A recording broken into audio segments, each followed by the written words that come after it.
지난주 새벽 기도를 하는 가운데 문득 한 책의 내용이 떠올랐습니다. 꿈을 현실로 만든 128가지 이야기라고 하는 그 책의 내용인데요. 시골학교 선생인 베리가 음악 수업을 위해서 피아노 한 대가 필요했기에 당시에 재벌이라고 할 수 있는 포드 회사의 회장인 헨리 포드에게 편지를 보냈다는 것입니다.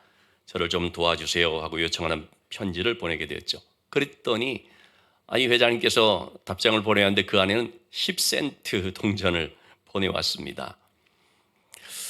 10센트라고 얼마나 작은 금액입니까? 그런데 베리는 실망하지 않고 그걸 가지고 땅콩을 샀다고 합니다. 그래서 땅콩의 씨앗을 가지고 학교 부지에다가 심게 되었습니다. 그리고 그 해에 수확을 했고 그것을 내다 팔았습니다. 그리고 또 땅콩을 사고 수확을 해서 또 팔고 몇 년을 그렇게 하다 보니까 제법 많은 수확을 하게 되었고 꽤 돈도 모아지게 돼서 피아노 한 대를 살 수 있는 그런 금액이 됐습니다.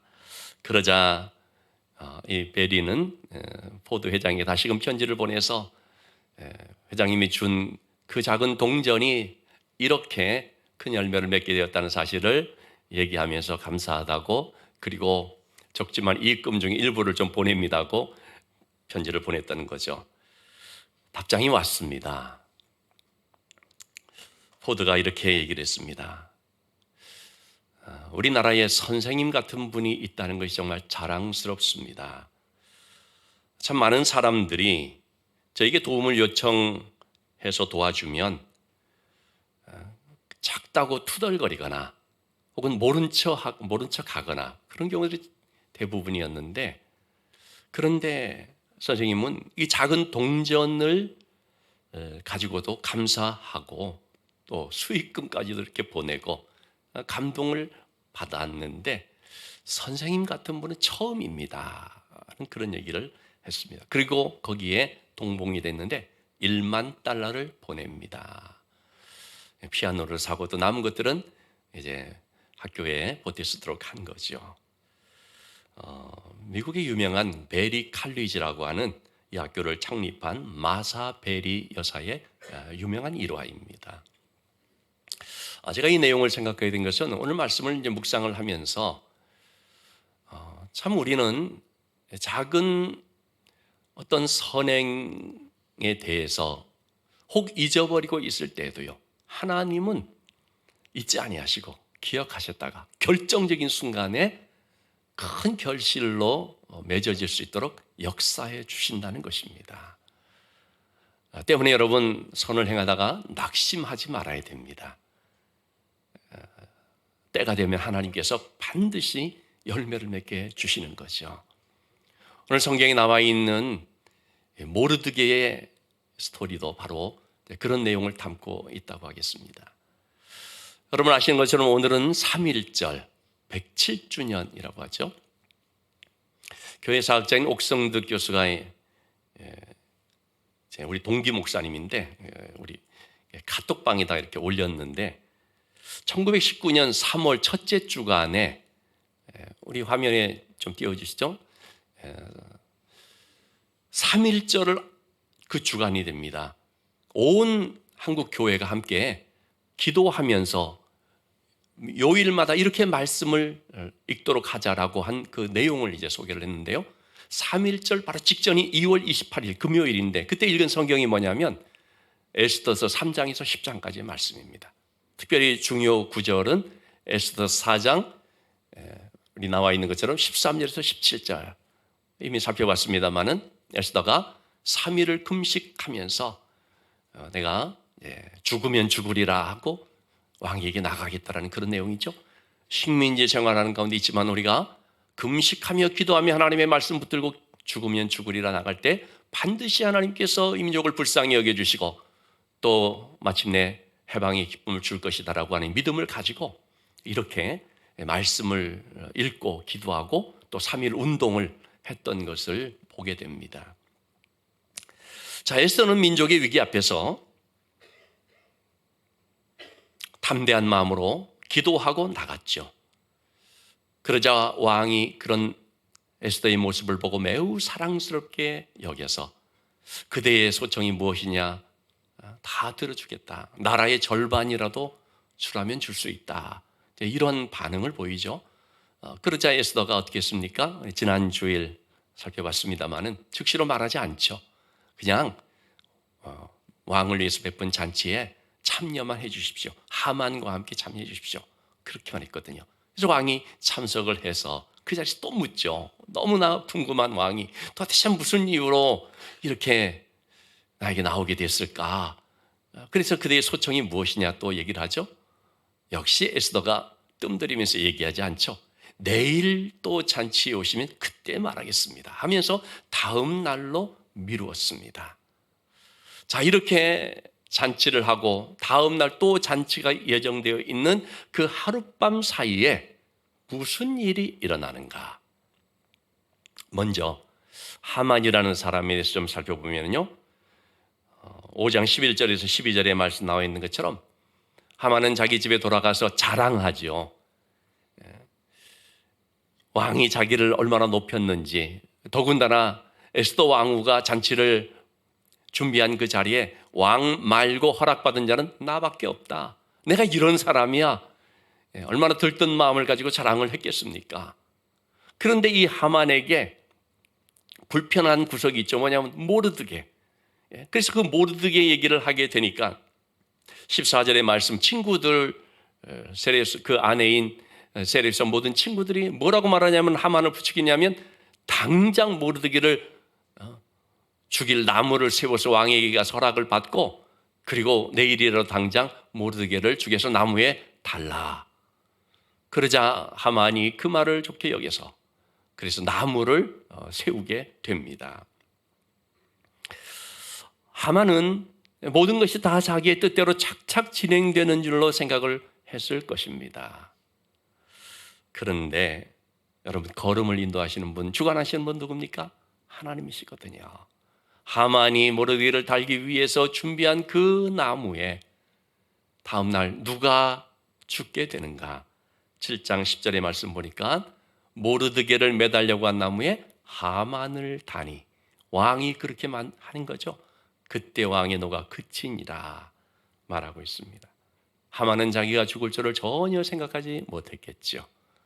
그러나 이런 놀라운 역전이 일어난 것입니다. 시편 9편 15절 16절의 말씀을 보면 이방 나라들이라고 말했지만은 하나님을 대적한 악인들을 두고 하는 말이거든요. 그들은요, 자기가 판 웅덩이에 자기가 빠지고 자기가 숨긴 그물에 자기 발이 걸린다 말합니다. 왜냐하면 하나님께서 그 악인들의 악을 아시기 때문에 이렇게 심판을 하신다는 것입니다. 모든 것 하나님이 주관하시는 것을 우리가 기억을 해야 됩니다. 하만이 모르드게를 죽일 음모를 꾸미고 있는 바로 그날 밤, 이번에는 또 왕에게 무슨 일이 일어나는가? 1절 말씀입니다.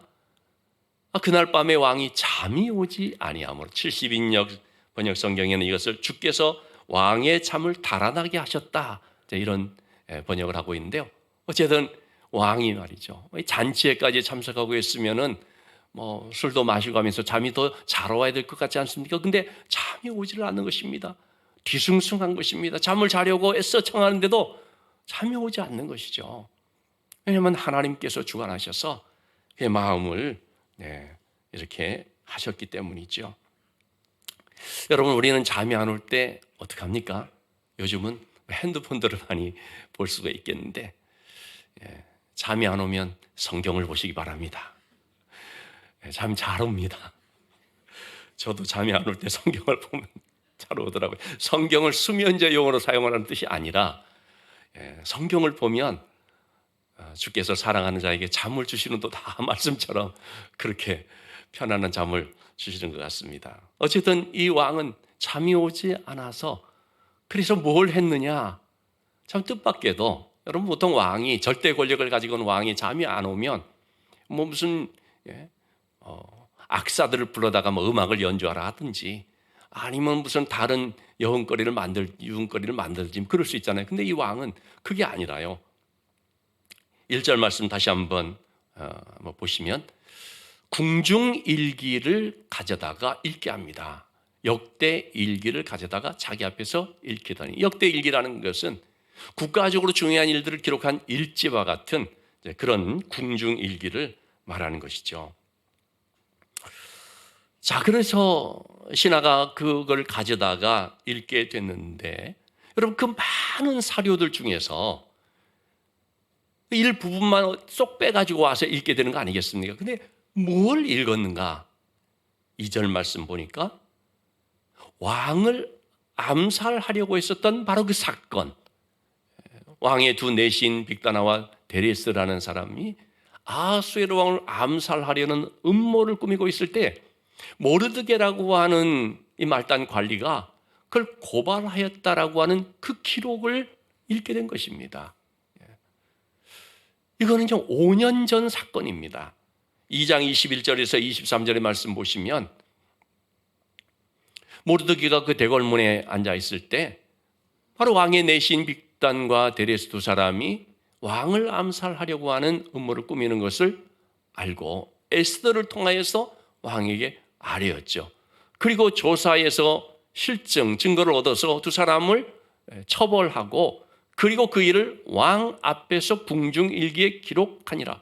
왕 앞에서 이 모든 사항들을 다 기록을 한 것입니다. 그러니까 왕으로서는 뭐 너무나 잘 아는 내용이고 잊을 수 없는 사건일 수 있지 않겠습니까? 그런데 궁중일기를 읽도록 했더니만은 그 5년 전에 그것도 하필 모르드게가 공을 세운 바로 그 내용을 마치 딱 집어서 읽듯이 그 내용을 이제 읽게 된 것입니다. 자, 그래서 왕은 3절 말씀에 신하들에게 묻습니다. 아니 그때 그렇게 큰 공을 세운 모르드게에게 이 일로 인하여서 무슨 존귀와 관작을 베풀었느냐, 포상한 것이 있느냐 라는 말이죠. 당연히 포상했을 줄로 생각을 하기 때문에 물어봤겠죠. 근데 왕의 기억에 그랬나 안 그랬나 가물가물하니까 물어봤는데 신하들 대답하기를 뭐라고 했습니까? 아무것도 베풀지 않았나이다. 여러분, 국가적으로 가장 그 큰 죄가 이게 반역죄, 왕을 시해하려는 그런 거 아니겠습니까? 근데 그걸 막았으면 가장 큰 공이고 가장 큰 충신인 거죠. 근데 그런 사람에게 대해서 아무것도 포상한 것이 없다 했으니 참 왕으로서는 얼마나 좀 놀랐겠습니까? 누구보다도 모르드게가 서운할 수가 있겠죠. 아니 이렇게 큰 공을 세웠는데 그런데 어떤 조금의 그런 보상도 없이 그냥 지나가 버린다는 거, 이거 있을 수 있나? 굉장히 좀 아쉬운 마음 가질 수 있지 않겠습니까? 여러분, 그럴 때 자칫요 시험에 드는 경우들이 있습니다. 우리가 교회 안에서도 뭘 좀 그래도 잘했는데 그걸 남들이 좀 몰라준다 싶을 때 서운해서 삐지기도 하고 심지어 어떤 경우는 교회를 떠나는 그런 일도 있을 수가 있죠. 제가 요즘 보고 있는 책 중에 건강한 교회 7가지 디테일이라고 하는 그 책이 있는데요. 미국에서 가장 건강한 교회로 꼽히는 세들백 교회 그 얘기를 이제 분석한 책입니다. 여기에 한 성도 얘기가 나옵니다. 그 성도가 교통사고로 입원을 했습니다. 근데 이렇게 병원에 입원하면은 그 교회는 셀 리더들이, 셀장과 같은 셀 리더들이 신방을 하는 것이 그게 이제 그 교회의 하나의 방침인 것이죠. 담임 목사님이 일일이 다 이렇게 하지를 못하니까 셀 리더들이 이제 하는 거죠. 그렇지만 이 성도는 내심 담임 목사님이 신방해 줄 것을 기대한 것입니다. 내가 이렇게 교회에 열심히 잘 다니고 또 내가 또 헌금한 게 또 얼만데 이런 마음으로 기대했던 거죠.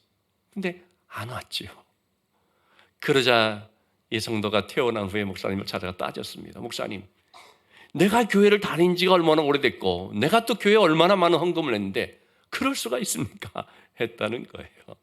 그래서 이제 다시 한번 우리 교회가 이렇게 하고 있는 거 알지 않느냐 하면서 이제 얘기한 그 내용이 나오는데, 참 여러분, 우리가 신앙생활을 하면서 또는 교회 안에서 어떤 봉사와 섬김을 하면서 내가 기대했던 것만큼 인정받지 못하거나 남이 알아주지 못하는 경우가 있을 수가 있겠죠. 여러분, 그럴지라도 시험 들지 마시기 바랍니다. 하나님은 아시고 또 하나님께서 모든 것을 합력하여 선을 이루어 주신다. 그 믿음을 가지고 우리가 하나님을 끝까지 신뢰할 수 있어야 되겠습니다. 누가복음 12장 2절 말씀에 보면 감추인 것이 드러나지 않을 것이 없고 숨긴 것이 알려지지 않을 것이 없다 말합니다. 여러분, 우리의 눈에는 감춰져 있고 숨겨져 있고 남들은 모르지만 하나님은 다 아시는 거죠. 그래서 때가 되면 하나님께서 이것을 드러내시는 것입니다. 알려지게 하시는 것입니다. 어느 날 본문의 말씀처럼요, 전혀 뜻하지 않은 가운데 궁중일기가 펼쳐지면서 이런 일이 있었다라는 것이 딱 드러나는 그런 때가 있다는 것입니다. 요셉의 경우를 보시면 잘 알지 않습니까? 감옥에서 억울한 누명을 쓰고 감옥에 왔죠. 근데 그 감옥에서도 죄수들을 섬기면서 특별히 술 맡은 관원장의 꿈을 잘 해석해주고 은혜를 베풀게 되죠. 그래서 요셉의 말처럼 술 맡은 관원장이 복직을 하게 되는데, 그때 요셉이 말하죠. 창세기 40장 14절의 말씀에 당신이 잘 되거든 나를 생각하고 내게 은혜를 베풀어 주십시오. 내가 억울한 사정으로 이 감옥에 있는데 이것들을 우리 바로 왕에게 알려줘서 나를 여기서 좀 꺼내주시면 좋겠습니다. 은혜 베풀어 달라고 요셉이 얼마나 간절하게 부탁을 했겠습니까? 그런데 23절 말씀 나오는 것처럼 술 맡은 관원장이 감옥을 나가자마자 며칠이 지났다고, 얼마 되지도 않았는데 말이죠, 요셉을 기억하지 못하고 잊었더라. 까맣게 잊어버렸습니다. 여러분, 어떻게 그럴 수가 있을까요? 하나님이 그렇게 하신 거죠. 잊어버리게 하신 것이죠. 왜 그렇겠습니까? 요셉으로 하여금 술 맡은 관원장을 의지하지 말고 하나님을 의지하게 하기 위함이었고, 그리고 또 지금은 때가 아니라 앞으로 더 큰 유익을 위하여 지금은 오히려 잊혀진 가운데 있는 것이 좋다라는 뜻인 거죠. 하나님은 왜 그렇게 했을까요? 히든 카드로 쓰기 위해서입니다. 여러분이 히든 카드라는 것이 있잖아요. 히든 카드는 함부로 꺼내지 않습니다. 꼭 그 숨겨둡니다. 결정적인 순간 다 꺼내는 것입니다. 그래서 히든 카드인 거죠. 여러분, 우리에게 있어서 우리가 마땅히 받아야 될 보상을 받지 못했다 싶을 그때에 이건 하나님의 히든 카드다, 그렇게 생각하시면 좋겠습니다. 요셉이 그로부터 한 2년 지나서 얼마나 요셉이 처음에는 속상했겠습니까? 그러나 또 믿음으로 기다리는 가운데 있을 때에 바로 왕의 꿈을 꾸게 되죠. 그 순간 술 맡은 관원장이 정신을 차리게 되죠. 기억이 살아나죠. 내가 요셉을 잊고 있었구나. 요셉을 내가 잘 말해준다고 했었는데 어떻게 잊어버릴 수가 있을까? 그래, 얼마나 미안한 마음 들었겠습니까? 그래서 바로 왕에게 강력하게 요셉을 추천을 하게 되었고, 그리고 요셉이 일약 총리로 발탁되는 일이 있게 되었죠. 이처럼 하나님은 잊어버리기도 하시고 기억하기도 하시고 히든 카드를 갖고 있다가 결정적인 순간 드러나게 하시는 것을 볼 수 있습니다. 때문에 여러분, 우리는요, 내 생각보다 더 크시고 더 높으시고 더 놀라우신 하나님이신 것을 알고 그 하나님을 신뢰할 수 있어야 하겠습니다. 자, 모르드게가 왕을 위해서 이러한 공을 세웠는데 아무런 보상을 해준 것이 없다라는 말을 듣게 되었을 때 왕은 참 그 마음이 얼마나 당혹스러울 수 있겠습니까? 그래서 4절 말씀에 누가 뜰에 있느냐 이렇게 찾아봅니다. 근데요, 마침, 여러분, 이 마침이라는 단어, 성경에 특히 에스더서에 이러한 것들이 바로 하나님의 개입, 하나님이 하시는 일을 보여주는 단어라는 걸 우리가 생각해야 됩니다. 우연처럼 말이죠. 마침, 하필 그 시간 누가 거기에 오게 됐느냐? 하만입니다. 하만이 왜 왔습니까?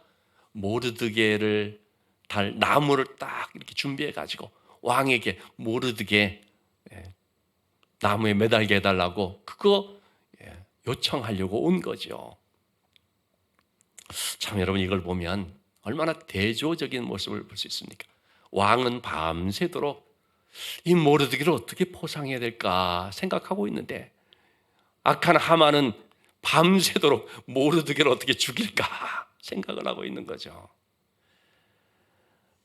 자, 그래서 왕이 하만을 부르게 됐는데, 하만을 부를 때 여러분, 상식적이라면 하만이 그 새벽에 이렇게 왔다는 것은 무슨 중요한 용무가 있기 때문에 온 것인 줄 알고 먼저 용건이 뭐냐 물어볼 수 있는 거 아니겠습니까? 하만이 바깥들에 있다고 그러면 아니 무슨 일로 왔느냐 물어볼 수가 있지 않습니까? 그런데 왕은 온통 지금 모르드게에 대한 생각만 하고 있기 때문에 전혀 묻지도 않습니다. 6절 말씀, 그러면서 또 모르드게라는 사람이 있는데 왕을 위해서 큰 공을 세워서 이런 왕을 존귀케 한 사람은 어떻게 하면 좋겠냐 이렇게 말하는 것도 아니고 밑도 끝도 없이 그냥 왕이 존귀하게 하기를 원하는 사람은 어떻게 하면 좋겠느냐, 모르드게라는 말을 싹 뺐지요. 만약에 그때 모르드게라는 말을 했으면 하만이 또 잔머리를 굴르면서 또 왕에게 좋지 않은 식으로 말을 할지도 모르는 건데, 왕은 그냥 왕을 존귀케 하는 자가 있는데 어떻게 하면 좋겠느냐 이렇게만 얘기를 한 것입니다. 그러자 하만은 내심 나 알았구나. 왕을 존귀케 한 사람이 나밖에 누가 있겠느냐, 그렇게 생각을 해가지고 자기가 대접받고 싶은 바로 그것을 왕에게 아주 구체적으로 얘기를 하게 된 것이죠. 그게 뭡니까? 8절에서 9절까지 있는 말씀이죠. 왕복을 입히고 왕관을 씌우고 왕의 그 말에 태워서 왕의 최측근 신하의 손에 그 말고삐를 맡겨서, 그래서 그 사람을 태우고 성중을 다니면서 왕이 존귀하게 하기를 원하는 사람에게 왕이 이같이 할 것이다 이렇게 하게 하소서. 하만은 자기인 줄 알고 그렇게 얘기를 했는데, 자, 그때 왕이 이렇게 명령했죠. 10절 말씀입니다. 너는 너의 말대로 속히 왕복과 말을 가져다가 그렇게 하되 유다 사람 모르드게에게 행하고 네가 말한 것에서 조금도 빠짐없이 하나도 빠뜨리지 말고 그대로 하라 라고 얘기를 한 거죠. 여러분, 하만이 왕을 존귀케 한 자가 누굴까 싶었는데 그게 자기가 죽이려고 하는 모르드게라는 말을 들었을 때 얼마나 충격받았을까요? 말문이 막혔겠죠. 그런데 정신 차릴 지금 여유가 없습니다. 왜냐하면 왕이 즉시 시행하라 명령을 내렸기 때문이죠. 그러니까 꼼짝없이 왕이 명령한 그걸 따라서 자기가 말한 그대로 다 행할 수밖에 없었습니다. 모르드게를 데려다가 왕복을 입히고 왕관을 씌우고 왕의 말에 태우고 자기가 직접 말고삐를 잡고 모시고 다니면서 성중을 다니면서 왕을 존귀케 한 자는 이렇게 한다 반포하는 그 일이 이루어진 것입니다. 여러분, 세상에서도 이렇게 왕을 존귀하게 하는 자는 그만한 대접을 받지요. 높임을 받습니다. 요즘 아주 흥행하고 있는 왕과 사는 남자라는 영화가 있지요. 강원도 영월 청령포라는 곳으로 유배된 단종의 얘기인데, 단종이 죽었을 때 단종의 시신을 절대로 수습하지 못하도록 했죠. 만약에 그런 사람이 있으면 삼족을 멸한다 아주 엄명을 내렸죠. 그런데 그 마을의 호장인 엄흥도라고 하는 사람은 이렇게 말을 했죠. 옳은 일을 하다가 화를 당하는 것은 달게 받겠다. 그 그림이 있는데 조금 딱딱 맞춰서 나와주면 좋겠는데, 그러면서 이 시신을 수습을 하고 그리고 이제 몰래 잘 그 장례를 치르게 되었죠. 그 후에는 숨어 지내게 됐습니다. 그로부터 꽤 세월이 지나서 1833년 그 충절이 인정돼서 공조판서로 어묵노가 추정이 되었고요. 또 고종왕 때인 1877년 충의공으로서의 시호를 받게 됐습니다. 여러분, 폐위된 왕이라고 할지라도 참 그 사람을 이렇게 했다가는 자기가 불이익을 당할 수도 있는 그런 상황이라 할지라도요. 그래도 왕이라고 해서 존귀하게 해주니까 그러니까 그와 자기 당대에는 전 숨어 살았지만 그 후대에는 벼슬길도 열리고 높임을 받고 그 공을 인정받는 이런 일들이 있게 되더라는 것입니다. 여러분, 모르드게가 지금 민족의 위기 앞에서 자신을 비롯해서 온 유다 민족이 다 죽임을 당하게 되는 아주 절체절명의 위기 앞에서 얼마나 지금 그런 큰 그런 슬픔과 또는 아주 그 절망 이런 가운데 있었겠습니까? 근데 난데없이 그것도 다름이 아닌 하만이, 자기의 대적인 하만이 자기를 찾아서 왕복을 입히고 왕관을 씌우고 말을 태우고 그러면서 왕을 존귀케 하는 자는 이러한 높임을 받는다라고 그런 일을 경험했으니 모르드게가 얼마나 놀랐겠습니까? 아니, 세상에 이런 일이 어떻게 이런 일이 일어날 수 있나라고 정말 깜짝 놀랐겠죠? 그러면서 그가 뭘 생각했을까요? 이것은 하나님이 하시는 일이다. 이건 사람이 하는 일이 아니라 하나님께서 역사하시는 것이다. 그 말은 하나님이 드디어 반전을 시키고 계시구나. 여러분, 이것을 알 수 있지 않았겠습니까? 우리는 하나님을 신뢰하며 살 때에 사람은 잊어도 하나님은 잊지 않고 때가 되면 높이신다는 사실을 기억해야 됩니다. 베드로전서 5장 6절 말씀에 그러므로 하나님의 능하신 손 아래에서 겸손하라. 때가 되면 너희를 높이시리라.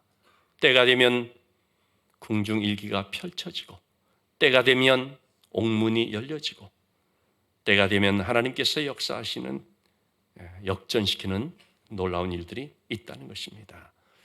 여러분, 모르드게가 이러한 높임을 받은 것은 단지 그 왕을 존귀케 했기 때문이 아니죠.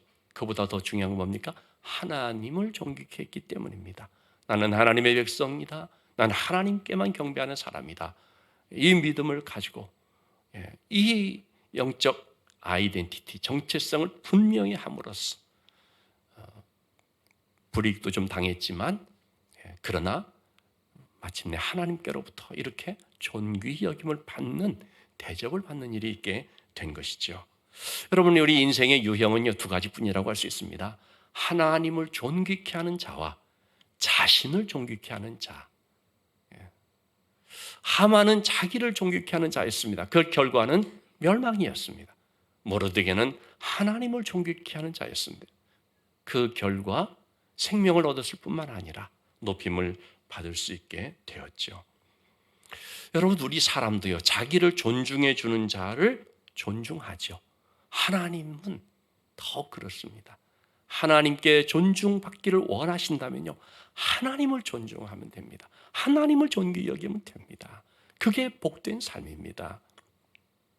사무엘상 2장 29절 30절의 말씀을 보시면 당시에 제사장 엘리 제사장이거든요. 근데 이 엘리 제사장은 하나님보다도요, 자기 아들들을 더 중히 여겼다는 겁니다. 하나님을 존귀케 해야 될 제사장인데 하나님이 아닌 자기 아들들을 더 존귀히 여겨서, 그래서 아들들이 하나님의 예배를 짓밟고 잘못된데도 불구하고 한마디 안 하고 싫은 소리 안 하고, 왜? 아들들이 상처 입는다고. 참, 여러분, 얼마나 하나님이 상처 입는 거 생각하지는 않고 자기 아들들이 더 중요하다 이거죠. 여러분, 그러면은요, 자신도 불행해질 뿐만 아니라 그 자녀들도 비극을 겪게 됩니다. 이렇게 되니까 엘리 아들들이 어떠했겠습니까? 제사장의 그 세습하고 제사장의 직분을 감당해야 될 그 아들들도 하나님께 대한 존귀함이 전혀 없죠. 오히려 하나님을 멸시하고. 그래서 하나님 말씀하시는 것입니다. 나를 존중히 여기는 자를 내가 존중히 여기고 나를 멸시하는 자를 내가 경멸한다. 결국은 엘리의 아들들이 하나님께로부터 버림을 받게 되지요. 자, 반면에 여러분, 아브라함을 보시면 어떻습니까? 아브라함은 100세에 독자 이삭을 얻었습니다. 하나님의 축복으로 얻었죠. 얼마나 애지중지하는 아들이겠습니까? 그렇지만 아브라함은 하나님보다 더 아들을 중시 여기지 않았습니다.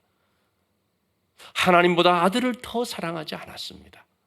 하나님이 그걸 시험했거든요. 아브라함에게 독자 이삭을 바쳐라. 아브라함은요,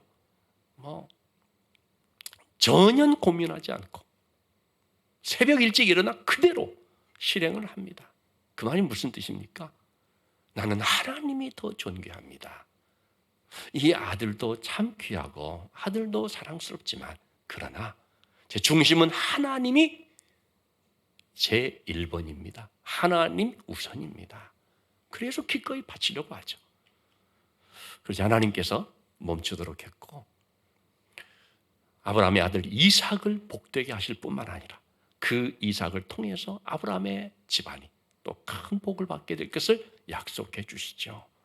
여러분, 우리가 하나님을 존귀하게 하는 믿음의 삶을 살면은요, 어떤 복을 받습니까? 무엇보다 자녀가 잘 되는 복을 받습니다.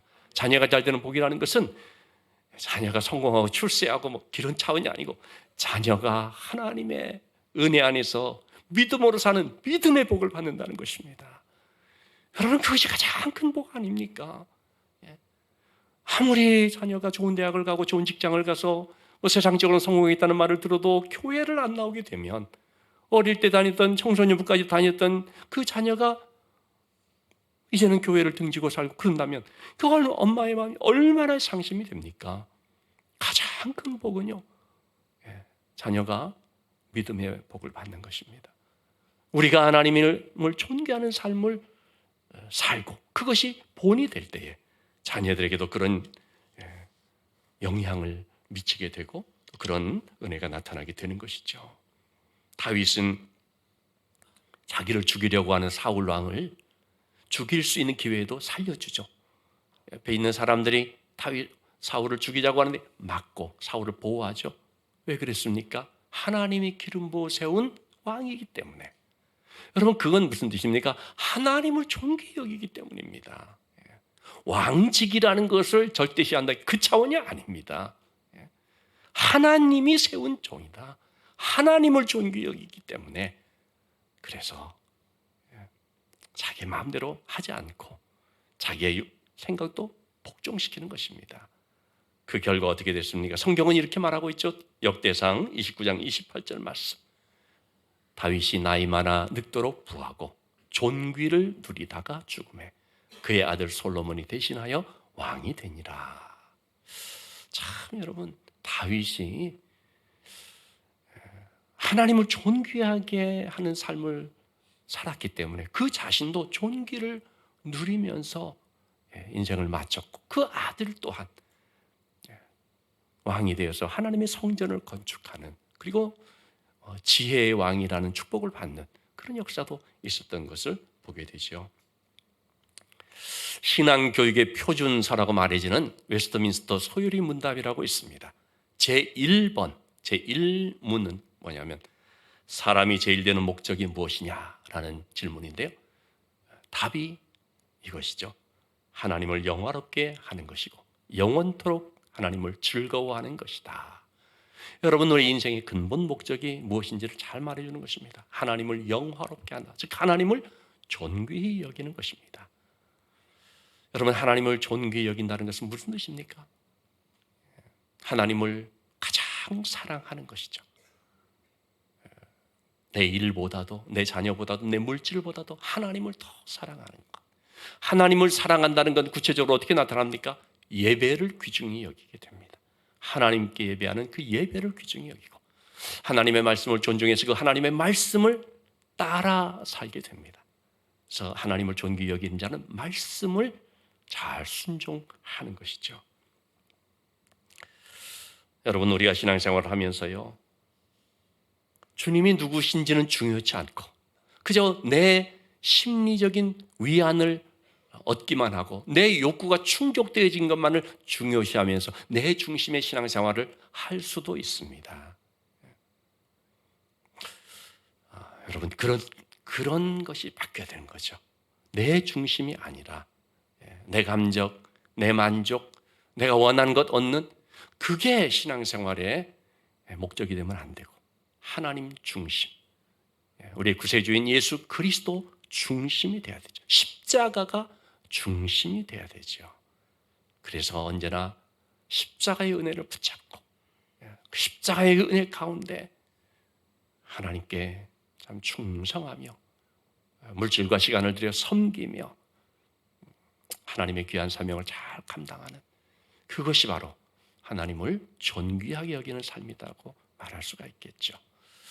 여러분, 이번 한 달도 우리의 삶의 명제가 하나님을 존귀히 여기는 것, 어떻게 하면 하나님을 내 삶 속에서 영화롭게 하고 내 삶을 통하여 하나님이 존귀히 여김을 받을 수 있을까? 그것을 놓고 기도하면서 예배를 귀하게 여기고 말씀을 존중해 말씀을 순종하는 삶이 되므로 하나님의 은총 가운데 사는 삶이 되기를 주님의 이름으로 축원합니다.